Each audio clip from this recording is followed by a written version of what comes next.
Hi folks, so Bleeper have made a change to the bikes, so it's time for a new video. As you've probably guessed from the title, they've changed the tyres. And previously one of the big complaints with the bikes was they were kind of hard to push, so this should hopefully make them a bit easier.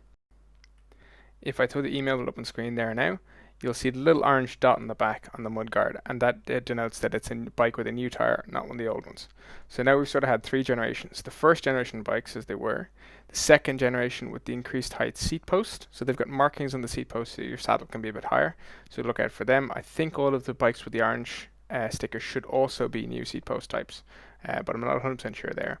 And then the last ones are these orange dot ones, which have the new tyres, which should be easier to push. Just before I talk about if that's true or not, I just want to talk about the experience I had with them on the day I tested them last week.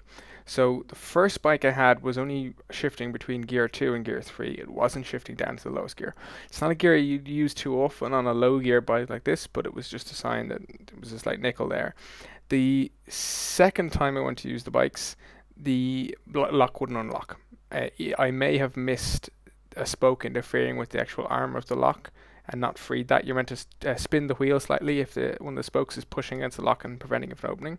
But I ended up just cancelling the ride through the app and noting it as a tech fault, and then going and finding another bike about 800 meters away. And the third bike I went to use then worked perfectly. So a little bit hit or miss at the minute, but it is a new system, so maybe it's teething issues, or maybe it's just me missing the interference of the spokes on the lock on the second bike. So the big question is, are they easier to push?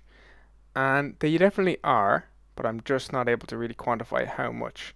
Part of the time I thought they were much easier, part of the time it felt like they were just a little bit easier, and obviously that's very subjective.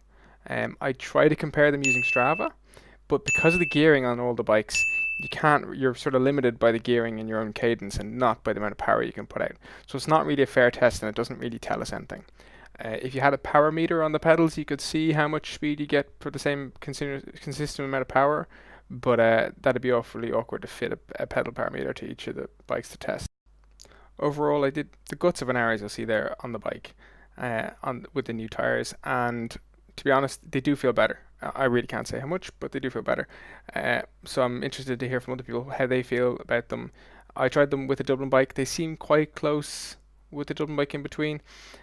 Maybe the Dublin bike was a tiny bit easier to pedal, but it wasn't really as noticeable as before, where it was like chalk and cheese. It was really quite close. So at this point, I think they do become viable as a way to get around on a regular basis and not just as an emergency thing. But I'd love to hear from other users to see what they think of them and with the new orange sticker ones. As a final PS, Bleeper are now talking about introducing e-bikes, so maybe we'll have a new video about that soon. It's a totally different business model, so I'm not sure how they're going to make that work, because there's going to be a lot more staffing involved to keep them charged, or they're going to have to pay people like Bird do. But obviously, in Holland and in America with electric scooters, these kind of things are taken off and they're very accessible to a lot of people, no matter the fitness level. So that's an interesting development on the horizon, and hopefully we'll see them soon enough.